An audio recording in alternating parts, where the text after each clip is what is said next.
different. I used to do these kinds of videos a lot, like a year ago. But I think we needed a return to form. So, I will be reading this book. It is a book about God, written by an atheist. And I think I should put a disclaimer out. I'm not responsible for anything. She doesn't say anything overly offensive. And a lot of the things, personally, I do believe in God. She does not. And so some of the things, our attitude towards some of it is makes me a bit angry, I guess. But I think it's good to read things that I disagree with, or not disagree with. That challenge my perception of things, you know. Anyway, also I know nothing, and don't take this too seriously. Okay, it's a YouTube video, so let's get into it. It's an ASMR video. Okay, doubly unserious. Okay. So I'm just gonna get past the prologue, or past the initial stuff. Okay. And I would like to start discussions, friendly, funny discussions, okay, light discussions about this kind of stuff, okay? Okay. Think back where you were when you first encountered the Bible. I was 5, maybe 6 years old, sitting cross-legged on the scratchy beige carpet, a big picture book open on my lap. This was a children's illustrated Bible, and its pages smelled delicious, tangy, like poster paints. If faintly musty like the public library, I can vividly recall what I saw. Abraham had tied up his son Isaac on what looked to me like an unlit bonfire. He had a knife. He was about to stab him and burn him. But he was suddenly stopped by an angel in the sky with yellow hair and a billowing robe, pointing at a fat, fluffy sheep. There were 2 more pictures in the book. An old man on a mountain, carrying 2 big slabs of stone, another man in a chariot, pulled by horses made of fire. I kept turning the pages. There was a man covered in seaweed, sitting in the belly of a big blue whale. The baby Jesus in a bed of hay with sheep, cows, and donkeys. Before I continue, I'm going to talk about the, Abraham sacrificing his son story. This was, I think, my biggest. I remember I learned about that in Sunday school when I was very, very, very young. I don't remember what age I was, but I remember I always had a problem with it. How can he sacrifice his son? And then I kind of, I don't know, I had some experiences, right?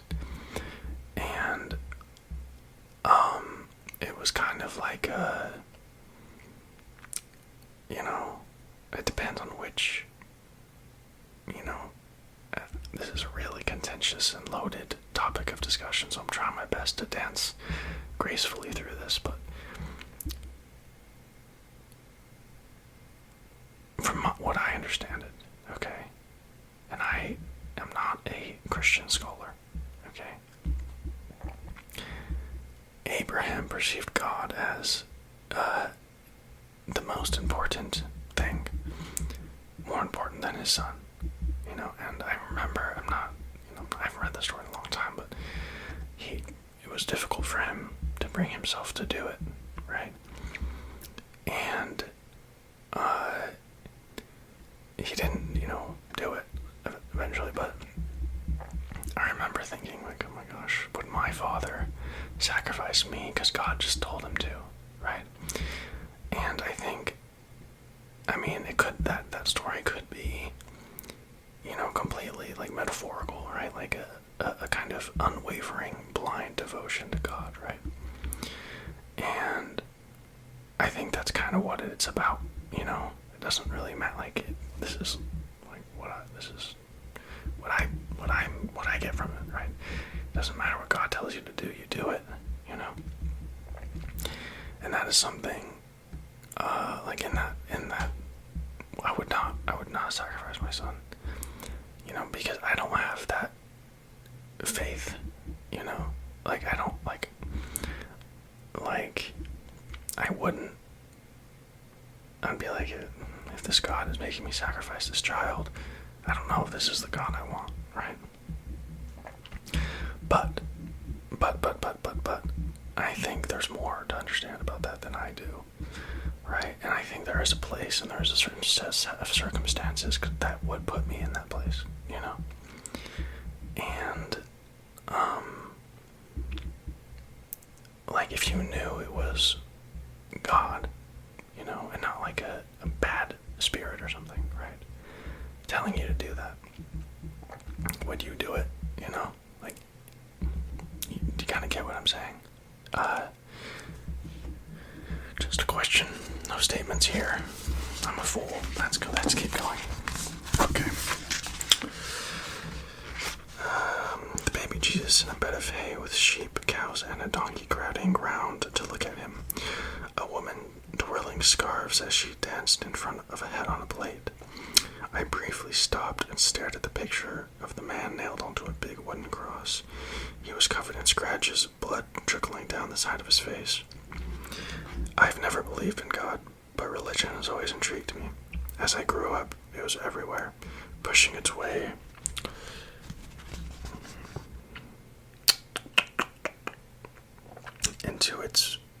into view and punctuating the passage of time, from daily school assemblies and Sunday night TV to the giddy excitement of Christmas nativity plays and chocolate Easter eggs. But it was during family trips to museums that religion became tangible. Giant stone statues of gods, rounded, fleshy, and powerful. Gods draped in tunics and wearing sandals. Gods with toenails, elbows, eyebrows. In other rooms, there were brightly painted coffins with bodies wrapped in strips of dirty fabric, surrounded by gods with the faces of animals. A cat, a dog, a bird, a crocodile. Turn a corner, and there were more gods. This time carved on tiny polished stones, sitting on thrones and long skirts, with horns on their crowns and monsters at their feet. In museums, I learned that the deities of Egypt, Mesopotamia, Greece, and Rome were the gods of a wider world in which the Bible was made. But they were the statues of God of the Bible himself, the only deity among them to survive into the modern day. Question mark. While I was studying theology and religion at university, there was a broad assumption among the lecturers and students alike that God of the Bible is without a body. He was formless, imageless, invisible. He was a formless, imagineless, invisible deity who in the Hebrew Bible, parentheses, the Old Testament, revealed himself in words mysteriously uttered through his prophets. And then in the New Testament, God became incarnate in Jesus Christ in order to die for the sins of humanity before resurrecting and ascending back to the heavens. But as I look closely at the books comprising the Bible, I couldn't find this bodiless God. Instead, these ancient texts conjured a startlingly corporeal image of God as a human-shaped deity who walked and talked and wept and laughed, a God who ate and slept and felt and breathed, and a God who is distinctly male. As my undergraduate studies progressed, no one seemed to talk about the body of the biblical God until one memorable lecture, when the gender politics of modern Christian theology were being discussed.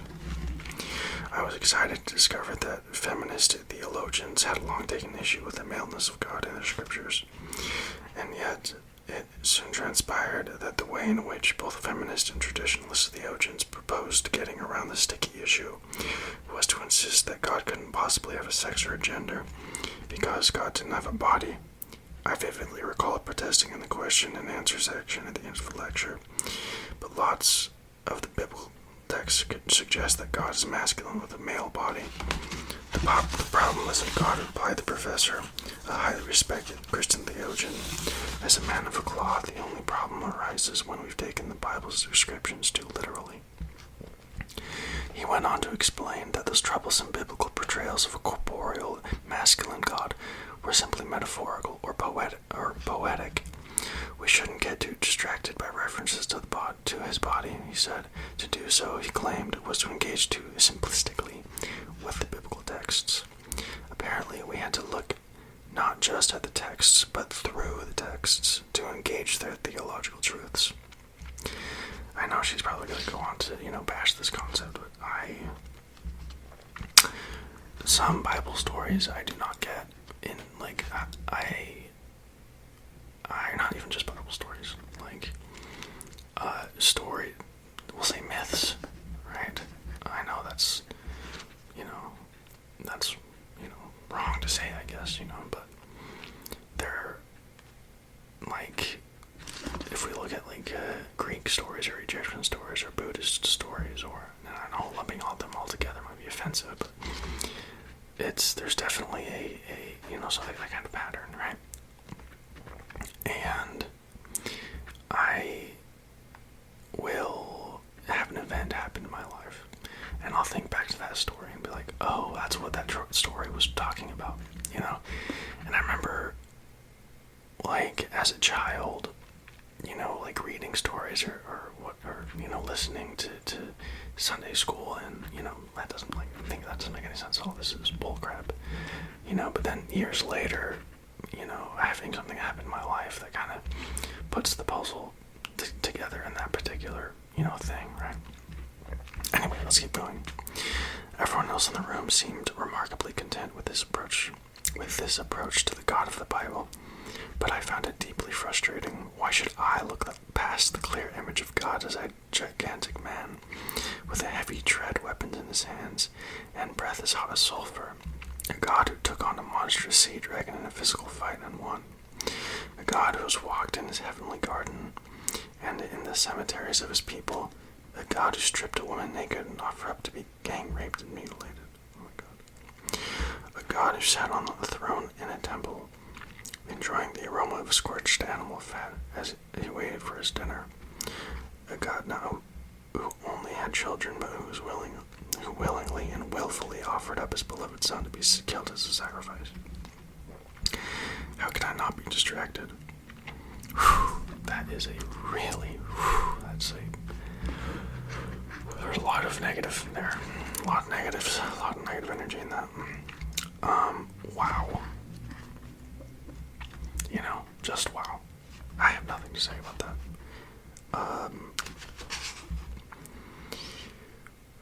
How could I not be distracted? Here was a deity just like those I'd visited in museums as a child, a god of ancient myths, fantastic stories, and long-lost rituals, a god from the distant past from a society utterly unlike our own. Those were the terms on which I wanted to encounter him, not as a distant and abstract being, but as a product of a particular culture at a particular time.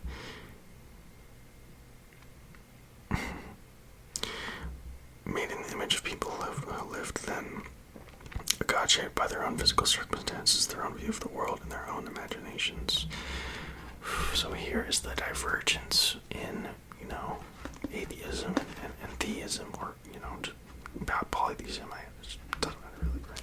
No, theism is both of them, right? Monotheism is, okay, right, okay. She's saying here, I know this is, you heard me say it, but she's saying, God isn't an abstract being. God is a image of the people who lived then, a God shaped by their own physical circumstances, their own view of the world, and their own imaginations. I think that's absolutely true to an extent, right? I do believe God is an abstract being beyond my comprehension, right? When I say God, I don't mean strictly the Christian version of God. I don't, I'm not, right? I think I have not looked enough into other, religions to, say anything about them, but I do know that there's more to God than just, this is going to be a loaded one, there's more to God than Christianity has been able to offer me, and I know, that sounds kind of wrong coming out of my mouth, right, but in my heart, I know for me, it's true, but but it could also be that I do not understand Christianity in its totality.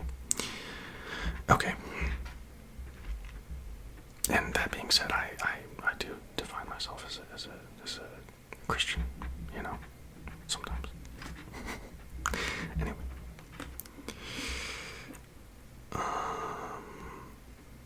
And my definition of Christianity is I believe in Christ. That's what I'm doing. Okay.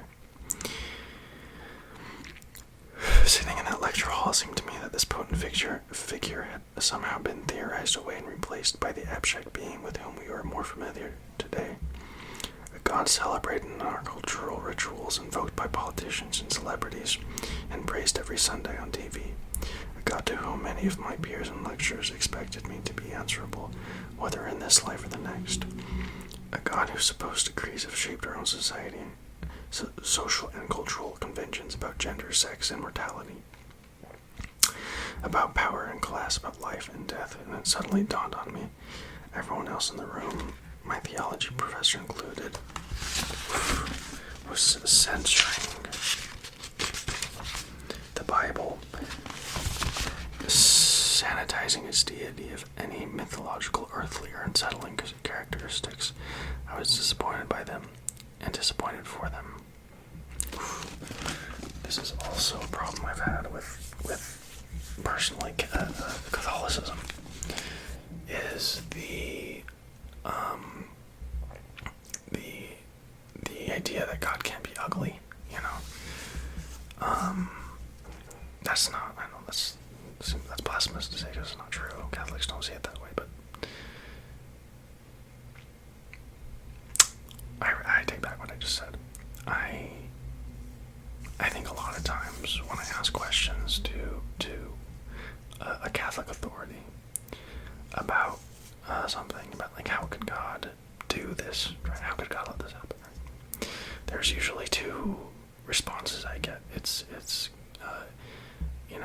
God is beyond my comprehension, which is I totally agree with that, right? But then, there's like the free will thing, right? And there's something missing in that for me. I don't know what it is, but I think for me, imagining God as all good is not right. I'm not saying, God is evil. Of course, that's what I'm saying, but this is kind of where, like when I was talking earlier about Christianity, for me, God is more than Christianity. It's kind of the and I've already, had there's, I think the dualism is hard for me. I think, because so we have the evil and the good, right? We have Satan and we have God, right? And I think to my extent, I'm just rambling here, but I think to some extent there's a, God letting Satan do his thing, right? And I think it's kind of hard for me to say it in, like, cause it kind of hurts me a little bit to say it like that, because it's kind of been, it just feels wrong. So I'll do more like a yin and yang kind of thing, like the dark and the light, right? They have to coexist, right? And then there's also a, like a Buddhist idea that God is everything, right? And we're all connected, right? And that's one of the ideas that I really like. And like is such a weak word for it, that I believe in. I believe in that. And I also believe in Jesus at the same time. And I know that sounds like, I don't know. I fail to connect these things. I know it's a contradiction. Like in my head, it's a contradiction. But I feel like there's a way. If any of you can help me with that, please. That's something I struggle with. Anyway, let's continue. Okay. This is the book I would have liked to read when I was at a university. It tells the story of a real God of the Bible in all his corporeal, uncensored, scandalous forms, stripping away the theological veneer veneer of centuries of Jewish and Christian piety. Oof, that's offensive. This book disentangles the biblical God from his scriptural and doctrinal fetters to reveal a deity wholly unlike the God worshipped by the Jews and Christians today. The God revealed in this book is the deity as his ancient worshippers saw him, a supersized, muscle-bound, good-looking God with superhuman powers, earthly passions, and a penchant for the fantastic and the monstrous. I have a feeling she's going to go into like the Zeus stories and like connect Greek mythology to Christianity. That's because I think that's where she's going with this. That scene. I'm curious. Dissecting the Divine. In June 2018, news platforms across much of the world published a photograph of God. Does this photograph show the true face of God? Shouted one clickbait headline. Science reveals the face of God and it looks like Elon Musk. Teased another. Others, including NBC's website, were rather less sensationalist in their headlines. The face of God is in the eye of the beholder. Absolutely. I think I'm just going to skip past this chapter because it's pictures.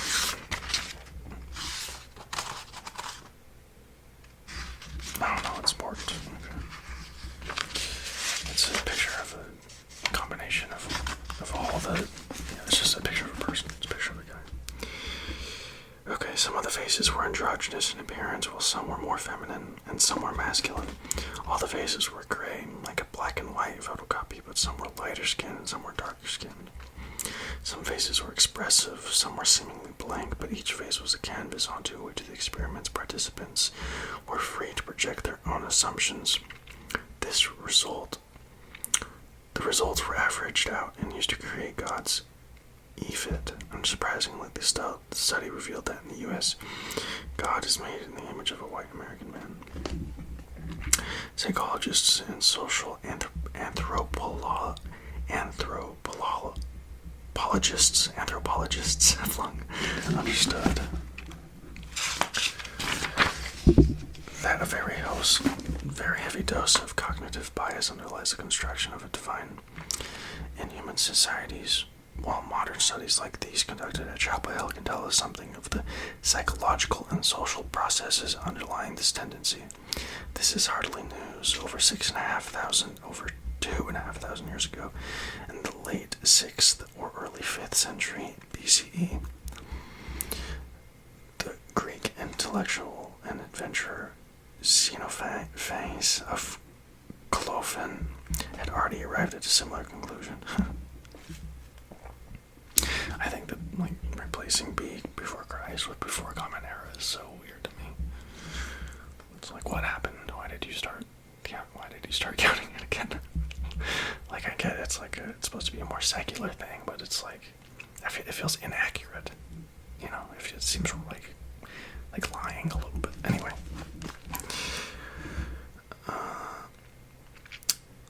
If cattle and horses or lions had hands and were able to draw with their hands and do the works that men can do, horses would draw the forms of gods like horses and cattle like cattle. They would make their bodies such as they had for themselves. For Xenophanes, the human tendency to make gods in our own image was much more about local cultural preferences as overarching lofty ideals, and the diversity of deities in his world attested. The Ethiopians say that their gods are broad-nosed and dark-skinned. The Thracians, that theirs had blue eyes and red hair. As far as Xenophanes was concerned, the widespread assumption that their gods had bodies like those of the worshippers was inextricably linked to the notion that deities behave very much like humans, and this was deeply problematic. I don't think so. I think... yeah, let's just keep going. I think. Okay. For it inevitably cheapened the moral nature of the divine. Proof could be found in the Greek myths themselves. I called it. Homer and Hesiod have attributed to the gods everything that leads to blame and abuse among men. Stealing, committing adultery, and deceiving each other, Xenophanes complained. It was an objection noted in his philosophically driven insistence that a god was inherently and necessarily no way like other mortals, either in body or thought. Well, I think this is something that's super, like the big G and the small g, God and gods, right? That's a super interesting thing that I understand nothing about, and I don't know what the truth is about that. You know what I mean? You know, I'm going to talk a little bit about psychedelics for a second, okay? Because a lot of my conceptions about spirituality and religion come from these experiences I've had. And, you know how, like, this is going to sound so hippie. I don't know what you believe. I believe that there is a veil, you know, like a veil covering our eyes about what the true nature of reality. You know, like we think we're separate beings. We think we're apart from God. You know, we think that, you know, like we're just, we can only see ourselves. You know, I mean, depends on the person. I can only see myself. I'm trying to.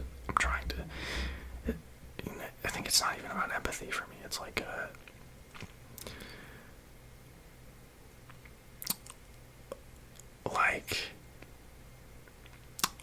I see myself as like a cell. I like, you know, like intellectually, I think of it like that, but emotionally, I'm my own person. You know, and I am this, and I'm an individual. My name is my race is you know, I was born in I like to do But I think there's really interesting comparisons between like a human in society and a cell in our body, you know. Or, you know, if you want to go even deeper into that, you can say like Earth is the body and we are cells in the body, and the humans are a cancer upon it, right? That is there's definitely some argument to be made there. But I'm a human, so that sucks, right? Anyway, okay.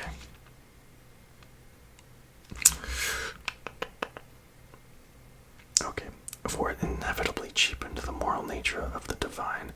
Proof could be found in the Greek myths themselves. Homer and Hesiod have attributed to the gods everything that leads to blame and abuse among men. Stealing, committing adultery, and deceiving each other, Xenophon's complained. It was an objection rooted in his philosophically driven insistence that a god was inherently and necessarily a being in no way like mortals, either in body or thought. Similar ideas were soon championed by other Greek thinkers, more notably Plato, his student Aristotle, and subsequent generations of their elitist learned adherents in their Greco-Roman world.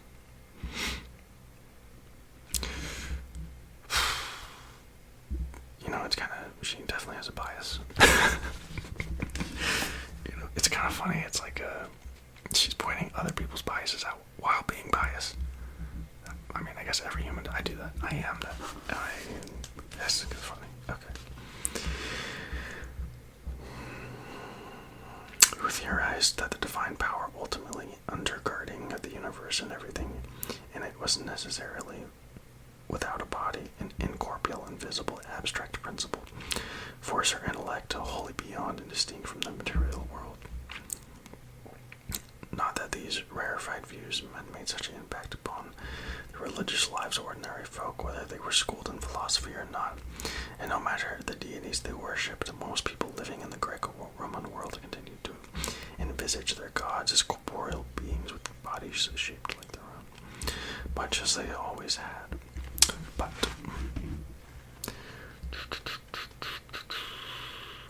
towards the end of the first millennium BCE and into the early centuries of Common Era, these erudite philosophical ideas would gradually come to shape the thinking of certain Jewish and Christian intellectuals, so that they began to reimagine their deity in increasingly incorporeal and immaterial terms. I think, you know, for me, was God not corporeal? You know, the Christian God, you know, in Jesus. You know, I remember, I'm going to tell you guys a story. Once upon a time, my family member was in the emergency room. It was a very intense experience. It was intense. There was a life-threatening thing happening, right? And I was in charge. Anyway, I was in the waiting room of the ER. And there was a family of I don't know what sublet of Christianity they were, but they were wearing big crosses, like golden crosses. And I remember this lady, she comes up to me, she says, God told me to talk to you. Anyway, she said this prayer, I cried, it was a really beautiful moment. But then, it was really interesting. Me and her had a little bit of a disagreement. She said, Jesus is perfect. You know? And there's something, I don't remember how it came up, but, and then this kind of weird thing came to me. If Jesus is perfect, how is he human? You know?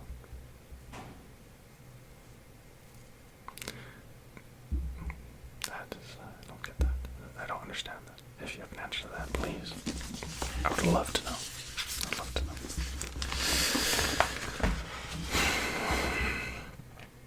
Okay. Drawing even sharper distinctions between the heavenly and the earthly, the divine and the human, and the spiritual and the bodily. It is broadly Platonic. It is the broadly Platonic notion of the otherness and unlikeness of the divine to anything in or beyond the universe that is shaped. The more formal theological constructions of God in the Western religious imagination. And yet, these constructions are built on a conceptual framework very much at odds with the Bible itself. For in these ancient texts, God is presented in startlingly anthropomorphic ways. This is indeed with the Bible, with the body.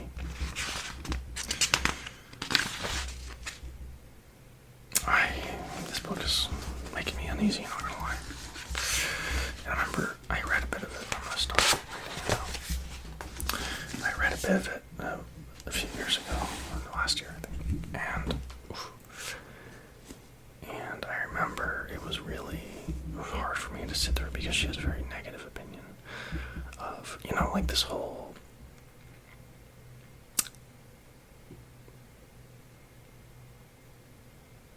there are perceptions that I do not agree with in the world, and that does not make them wrong. You know? And that's the end of it. You know, that's the truth, right? Because I could be wrong. I am wrong about a lot of things, often. You know? And I sense like a sourness in her, like when she's writing about these things for Christianity, or not. I mean, she's talking about Christianity, right? And I get it, you know. I just need to finish that book, and because I'm out these feelings of like contention in me right now after reading that, because you know it's a controversial thing. Like not politically controversial, but like inwardly it's controversial for me, you know. Because a lot of these questions I've asked myself, you know. And I don't have an answer for a lot of them, you know. And that's okay. You know. All in good time, right? I'm sorry if that wasn't offensive. It was loud. Like energetically, that was loud, wasn't it?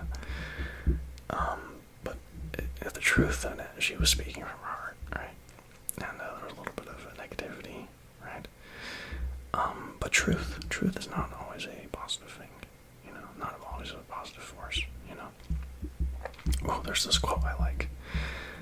If you seek comfort, you will never find the truth, but if you seek the truth, you will find comfort, you know, after a while. You know, it hurts at first, but right. Okay. I love you guys. This book was a bit harsher than I remember, so I'm sorry if that, you know, you got tangled in a knot. Okay. I love love you. Bye bye.